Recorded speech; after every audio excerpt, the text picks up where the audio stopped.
Crude corruption, exploring Shell's misdeeds.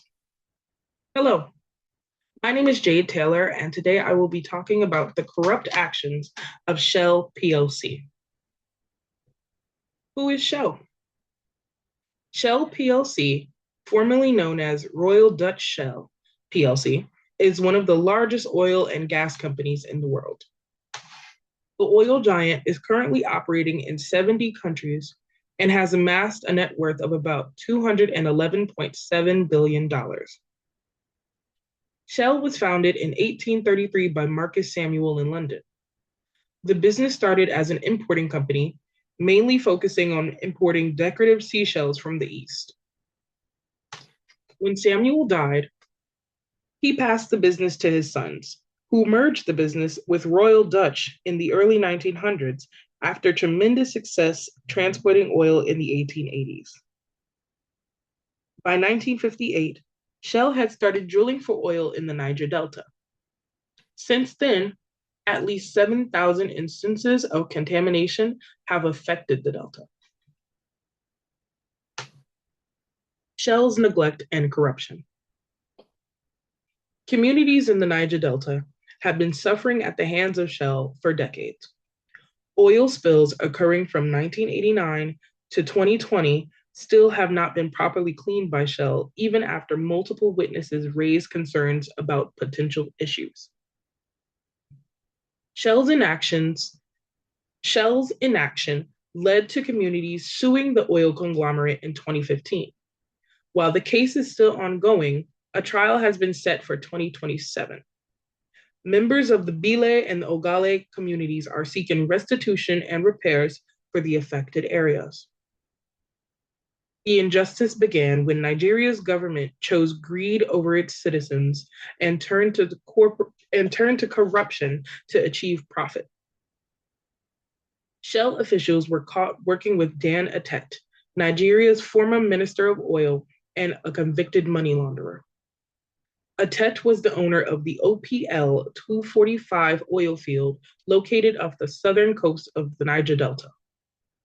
It is estimated to hold 9 billion barrels of crude oil and estimated to generate $10 billion in revenue for Nigeria. Emails provided by anti-corruption charities and law enforcement revealed Shell was plotting with Atet to acquire the oil field. One employee went as far as writing, "We should probably just hold out until nature takes its course with him," if Atet had rejected their offer. This email was forwarded to Peter Vazzer, the then CEO of Shell, showing corruption was tolerated by Shell's most senior employees. In 2011, Shell, along with Italian oil company Eni, purchased the OPL 245 field. Shell paid Nigeria's government $1.3 billion for the oil field. Thereafter, the government subsequently paid $1 billion to the company owned by Dan Atet. Consequences of Shell's questionable ethics. Shell's avoidance to deliver proper aid to the affected communities is unethical. Businesses have a moral obligation to serve the communities they operate within. According to the United Nations, via the norms on responsibilities of transnational corporations, multinational businesses like Shell must uphold their consumers' protection rights, environmental rights, and the rights of workers. Residents in Ogoniland, a region of the river state in the Niger Delta, told BBC the nearly 1.5 metric tons of oil spilled has greatly affected their health, livelihoods, and had an even greater impact on the environment. Paulina Agabekpe, a resident of Bodo Ogoniland, spoke to BBC about the polluted waters and how it caused her children to fall ill. And unfortunately, several of them succumbed to their illnesses. Agabekpe also shares about the disrupted livelihoods in her fishing community. telling BBC that because our livelihoods have been taken away, people in Bodo are hungry. She delves deeper, explaining the environmental damages the non-cleaning has caused. She recalls when the Delta was teeming with life before the spills. Various species of trees, plants, and animals alike have been flushed out of the area as it has become practically inhabitable. Ethical analysis.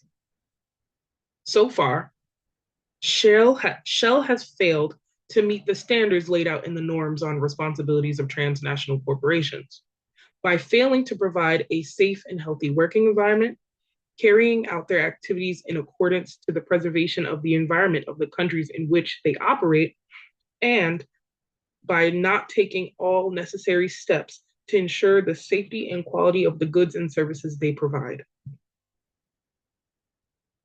Even through a utilitarian lens, Shell is behaving unethically.